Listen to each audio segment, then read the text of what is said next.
Okay, it's going to be a review of Survivor Series 2007. So this was a good follow-up to Survivor Series 2006. This is a much better show. They really, did a good job of making the show feel that much more special. Plus, you have the intrigue of Edge possibly coming back. He's on the poster, which doesn't really guarantee anything. I think, we've seen guys promoted on pay-per-views and not actually show up. But still, I think there is an excitement factor to potentially see Edge, even though I don't think they exactly promoted him for this show.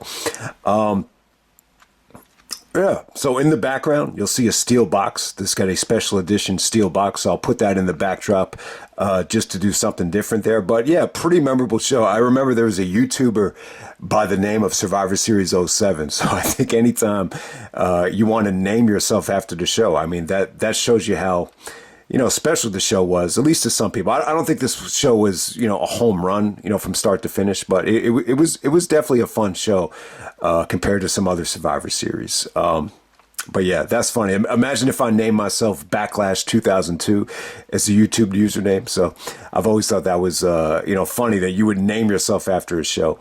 But we're going all the way back to November 18th, 2007. This is from Miami, Florida, home of the Miami Heat. You got Shaq once again at the show, just like he was at Unforgiven 2002 when he was a Laker. American Airlines Arena. The attendance is 12,500. The pay-per-view buy rate is 341,000.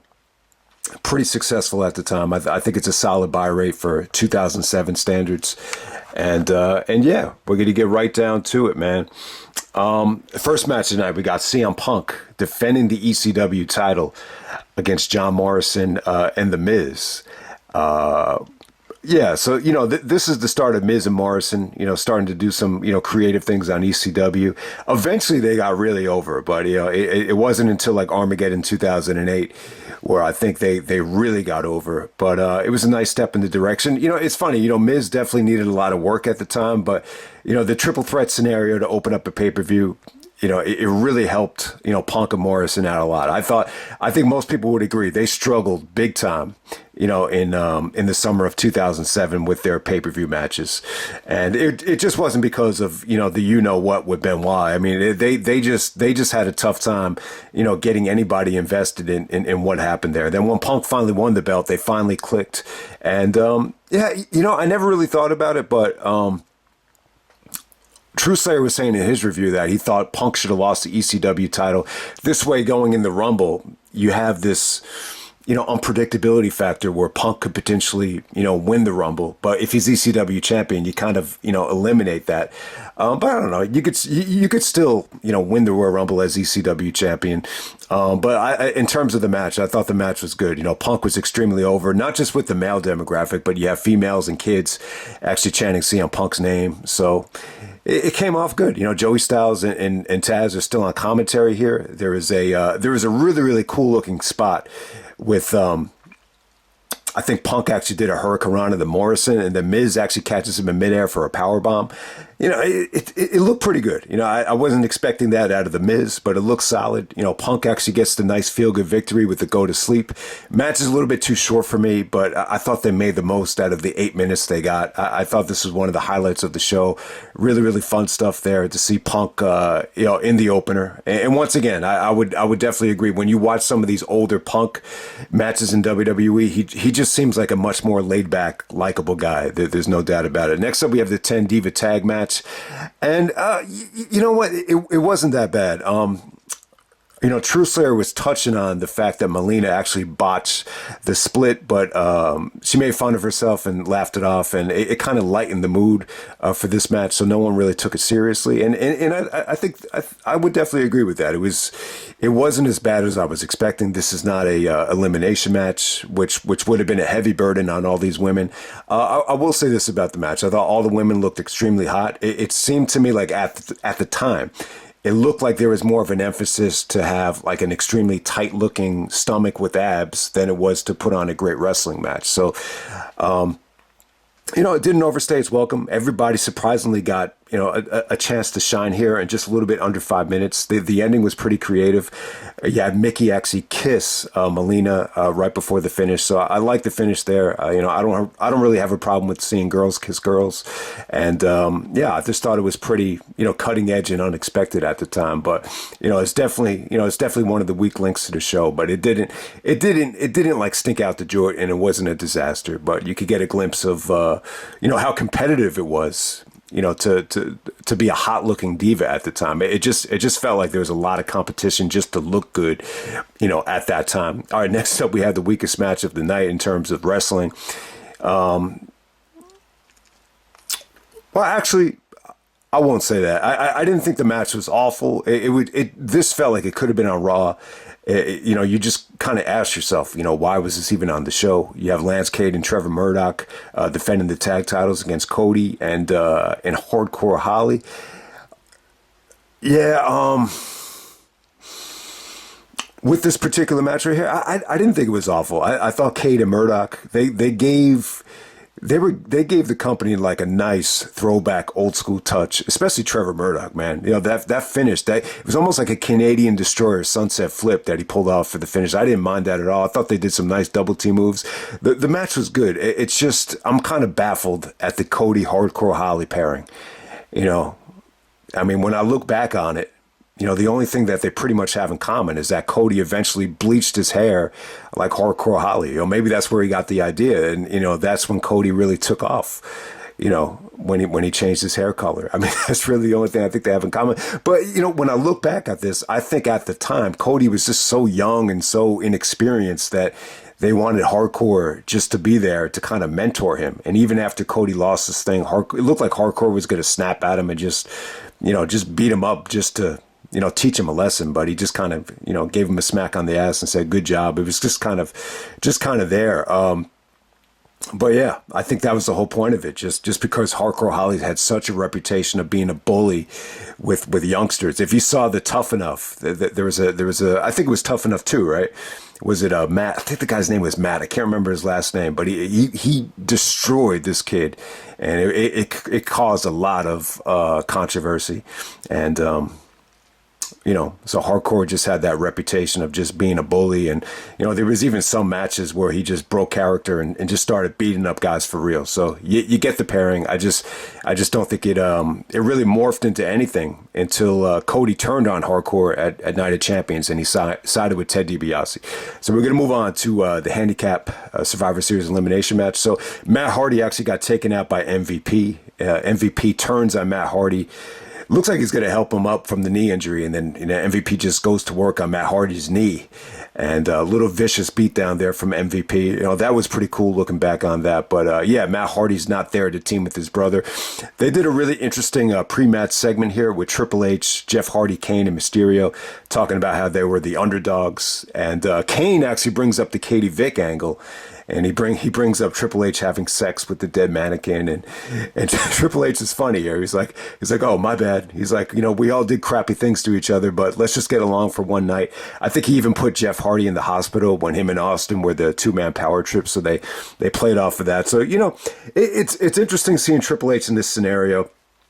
You're not used to seeing him in Survivor Series matches where it doesn't really affect his world title status.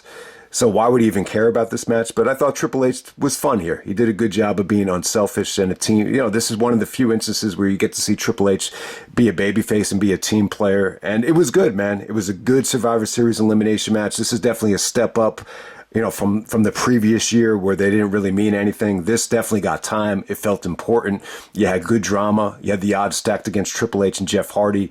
And it was a great comeback from both guys. And in some ways, Triple H was able to get the best of both worlds here. He was able to, play the Shawn Michaels role and have a great comeback, but at the same time, he was able to endorse, an up-and-coming young guy like Jeff Hardy and give him a rub because, Triple H took a lot of criticism when he came back, for burying Booker T. I think he buried Carlito. I think he even buried, London and Kendrick. on Raw. So, I mean, True Slayer used to bury Triple H a lot, when he came back. So it was nice change of pace, and it definitely set up the Triple H and Jeff Hardy match at Armageddon. But yeah, so this underdog team is taking on Umaga, Big Daddy V, Finlay, Mr. Kennedy. Kennedy's on Raw now, I think, and MVP. What really stood out about this match was Big Daddy V. I just thought he looked huge. He looked dominant. He was bigger than everybody here. Joey Styles even said on commentary that, Triple H and Jeff Hardy way less combined than Big Daddy V. So yeah, the dude is just insanely huge. So why Vince, tried to push him at King of the Ring. They tried to give him a new gimmick here in ECW. And I got to say, this probably ended up being one of the best nights of his life. I thought he looked good here. He actually pinned Kane. He was in the match for a large bulk of the time. And, he wasn't bad here. But ultimately, it comes down to Triple H and Jeff, just fighting from behind. They had a great comeback here, and they're able to, put away Finlay. So you get Triple H and Finlay, probably the only time ever just going at it one-on-one. It wasn't earth-shatteringly, sexy, but it was good stuff. Finlay is just so good with his ring psychology, and then Triple H is just so well fundamentally sound that it was great to see them finally mix it up for the first time. So Triple H puts away Finlay with the pedigree, and then Triple H and Jeff, just kind of, do some great double team work on Umaga. Hardy and Umaga had some classics, so some really, really underrated stuff. The Whisper and the Win on Umaga look great. And there's a pedigree Swanton combination on Umaga just to send Umaga home. So, yeah, really, really fun Survivor Series match. It was good. It was one of the better ones. It does get a lot of love. Team Triple H versus Team Umaga, the only one of the night. So there we go with that. Next up, we have the Great Khali. Actually taking on Hornswoggle. So Vince gives Hornswoggle a prep talk. This is Vince McMahon's illegitimate son, and Vince talks about how he was always fighting, from behind. Fighting the Time Warner. He went head to head with the federal government in court. So Shane actually comes out as well, which kind of surprised me. But yeah, I really could not get into this. I just thought this was filler. I'm not a big fan of the Great Khali Hornswoggle era. Some people actually call 06 and 07 the Cena Batista Khali Hornswoggle era in the WWE.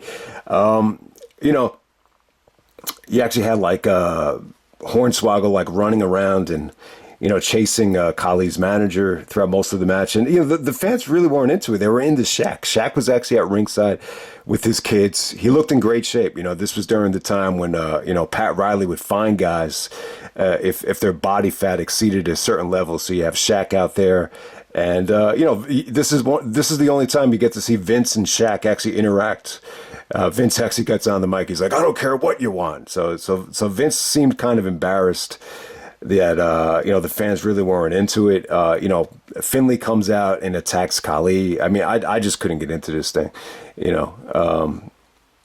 This is a buffer match, as Jericho said in the Full Gear press conference. He doesn't like buffer matches, but you kind of needed something to fill up some time. It's not a loaded card from top to bottom. So in terms of like a lot of matches. All right, next up we have Randy Orton actually taking on Shawn Michaels. So, they built this feud up back at Judgment Day. I think Shawn actually got injured and, Randy was going on a tear. So many guys were dropping like flies that they had no choice but to push Randy Orton, even after he got suspended. So Randy actually punted Shawn Michaels, and, the storyline was that he was, out for the summer. I think they even brought Rebecca Michaels, Rebecca, Shawn's wife, into the equation too, and she was actually crying when Randy actually sent Shawn home packing. But eventually everybody came back. Shawn came back, Edge comes back at this show. Triple H came back during the summertime, and then all of a sudden the depleted roster is now loaded again, by Survivor Series. So they had the match at I think it was at Cyber Sunday, where, Shawn goes for the super kick and Randy actually gives Shawn a low blow for the DQ. and then Shawn gets revenge on Randy. He hits him with like 5 super kicks, and then it was so many super kicks that Randy only agreed to give Shawn a rematch if they banned the super kick. So you take away Shawn Michaels' bread and butter, and Vince even got involved too. Vince had to put the stipulation intact that if Shawn Michaels had used Sweet Chin Music, then he would have been disqualified and would not get another title shot during Randy Orton's reign. And if Orton gets disqualified, then he would lose the belt to Shawn Michaels. So it's a tough sell here. At the time, Shawn came out, years before this and just said that he did not have interest in being WWE champion, didn't have interest in, taking on the stress level and the schedule, from, that is required of a WWE champion. So it was a tough sell. In some ways, if you could buy into the fact that Shawn just wanted to take the title just to get revenge on Randy Orton for taking away his summer because of the injury, then you can buy into that. But yeah, the bottom line is here, I thought it was a great story. I don't think Orton and Shawn had the best of chemistry. I would even say that Shawn probably had better chemistry with a guy like Cena. I like the Shawn and Cena matches a lot better than the Shawn and Randy Orton stuff. The Shawn and Orton stuff is good. This is the best match they had, though. I thought this was a good story. I thought it was something different. It forced Shawn to kind of, do a lot more grappling here. He tried to do a little bit more brawling. I don't think Shawn Michaels is the best brawler in the world. But you got to see him almost, he kind of reminded me of Danielson a little bit. Like he was going for a front face guillotine face lock and he was throwing knees right into Orton. I thought that was really good stuff. Just tried to, keep Orton from standing up vertically. I thought some of the stuff in the beginning was just really, really good. But, Orton kind of knew like there was going to be a point in the match where Shawn is going to use the super kick, based on instincts. And, that's exactly what happened here. But, it was interesting to see Shawn do the, I think he did bust out the sharpshooter. I think Orton countered the sharpshooter before it got locked in, which made sense. It's the 10th anniversary of the screw job. You had to bring out the sharpshooter. Angle is in, TNA at the time. So he brought out the ankle lock. He even wrapped around his legs around the ankle lock like Kurt did at the Rumble. So he busted out the ankle lock. He busted out the crossface. Angle and Benoit aren't there anymore. So I guess it makes sense. Plus Shawn had great history with both guys. He had a great history with Flair. He tried to do the figure 4. Orton had a counter for it before he even locked it in. But yeah, Shawn was great. He did bust out some moonsaults. There was some really, really good sequences here with Shawn staying away from the RKO. The highlight, I'm trying to think here. I think the highlight of the match for me, when he started, gearing up for the super kick. Kyoto was telling him, you can't do it. And when Orton was about to take the super kick, he just kind of, he put his hands up like he was afraid to take it. And then Shawn just goes for the small package for a great near fall. That was the highlight of the match. That was really well executed. And then there was another, beautiful counter to the RKO. And Shawn almost accidentally goes for the super kick. And then he kind of hesitated. And then Orton hits him with the RKO for the finish. Beautiful finish. Beautiful match. A really, really good story. True Sawyer was saying that this should have been the main event. You know what? It's a tough call because, it's tough to follow a Hell in a Cell. Plus, Batista and Taker, some of their previous matches didn't get the chance to main event. So, plus you want to have Edge, have that big shocking ending. It would have been tough to follow the Hell in a Cell, but I think it would have been cool if it was the main event and, maybe have it go even longer and just have it be a little bit more up tempo. Maybe that would have worked. But after the match is over, great aftermath. Randy gets in Shawn's face and he's like, I want you to admit it to me that I'm the best and I'm the future. So it's still, after all these years, Randy's still calling himself the future. So, and then Shawn he kind of gives, Randy another super kick. And it was pretty nasty looking. And the next night on Raw, I think Randy actually had his face like all burnt. It looked like he had his face all burned. And I think when Jericho actually returned the next night, and did the promo with Orton and basically insulted Randy for how he looked. So you have that going on there. But yeah, I thought the Randy and Shawn stuff was pretty damn good. It was nice to see Triple H take a back seat, and for Shawn to get a title shot. I thought it was really, really well done. And then on to the main event. We got oh, by the way, though, I'm excited to see Randy Orton at War Games. Almost forgot to talk about it. He's going to make his grand entrance. It's cool. It's really good to see Orton, get this kind of legend treatment. I think he deserves it. It's been a long time since we've seen Randy, so I'm excited to see him and Cody reunite. Cody's on the show as well. But hey, War Games coming up on Saturday. Really looking forward to it. I think it's going to be great. It's great to see Drew back as a heel again as well. So let's move on to the main event. We have Batista actually taking on The Undertaker. This is a Hell in a Cell match for the World Heavyweight Championship. So it's interesting that this was a Hell in a Cell. Batista was saying that this is the rubber match. And it's funny because it's the fifth match in their series. There's a lot of similarities with Batista and Taker compared to Edge and Undertaker. They both had 5 matches. It felt like it was a lot of matches. So at this point, Taker won at WrestleMania. Batista actually won at Cyber Sunday with Austin as the guest ref. 2 of their matches actually went to draws. That really, really good match at Backlash, the Last Man Standing match. And I think the cage match ended in a no contest because Edge actually cashed in his money in the bank because Taker had the injury. So that was a no contest if my memory serves me correctly. But yeah, this is ironically the 5th match is the rubber match, Hell in a Cell. This is one of the few times it's babyface versus babyface, and it wasn't a great Hell in a Cell match. It was just missing something. It just didn't have that personal animosity that Brock and Taker had. I think even Edge and Taker had a much more heated story going into it with the Foley stuff, and just Edge, needing to find that to dig down deep and just find it. I think that had more of a story going into it. This was just, babyface versus babyface.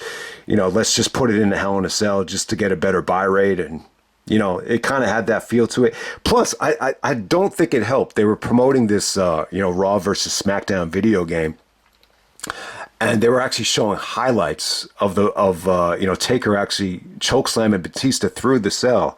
So if the crowd sees that, maybe they would expect that, during the actual match. But I don't know. I just thought they got off to a slow start here. It just didn't feel like the crowd really woke up until they started, bringing out weapons and delivering finishing moves for near falls. Like it just felt like it dragged at the beginning. But yeah, I mean, there were some pretty nasty table spots. They brought out the steel steps. Batista took a, nasty looking backdrop into the steel steps, which is risky because those steps have edges. And, you don't want to take a backdrop on those edges. But I think Batista was okay there. Taker busted out some vicious looking, tombstones that Batista actually kicked out of. And, so Edge actually comes out of nowhere and, he actually interrupts the near fall after Taker actually hits the pile driver on Batista on the steps. And Edge just kind of tosses the referee out of the ring. Edge actually has a camera. And, he knocks the Undertaker with the camera. So originally I thought Edge was like a cameraman in disguise. But I think Edge just came from underneath the ring. So, you always have the...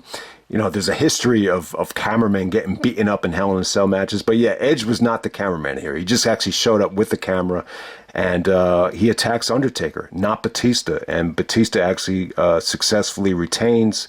There's actually at this point, there's no reason as to, Edge's explanation for attacking Taker. I think he gave his reasoning on SmackDown. But, this sets up the whole Edge versus Undertaker feud. You had to start it somehow, some way. Obviously, I just don't think they have a lot of history here. If anyone has beef with Edge, it should be Undertaker. It should be the other way around because, Edge is the one that stole the title from him with the Money in the Bank, going back to their cage match. So, it's tough, man. There was a lot of returns at the time. It would have been cool. I really think they fucked up. I think Jericho, should have got his big return at No Mercy. I think you could have put the belt on him right away. I think it would have been something different.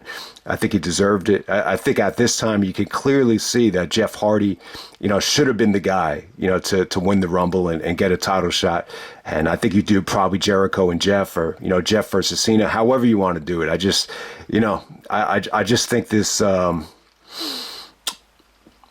whole thing with Edge was kind of weird, but this, and I know some people were critical of it as well. Edge being on SmackDown, it just seemed like every time he came back, he automatically found himself as champion, the ultimate opportunist. So he would actually win the belt at Armageddon. I think even next year at Survivor Series, he actually, won the belt because of Vicky. So, Edge just started racking him up. So we go from Edge not being the champion at all, never winning the championship at Survivor Series 2004, and then once again Survivor Series 2005, he still hadn't won the belt. He's getting insulted by the baseball player, and as the years progress, it's like Edge is just stacking him up, and he becomes a 13-time champion or whatever the hell it is. But, that's the ending right there. Edge makes a surprise appearance and, costs Undertaker the match. And then that sets up the triple threat at Armageddon. But, overall, I thought this was a fun Survivor Series. It's not one of the best. I can't say from start to finish everything really clicked here, but it was a huge, step up, I think, from Survivor Series 2006, where for whatever reason, that show just didn't click. But we're going to end it right there. That's Survivor Series '07, and I'm out.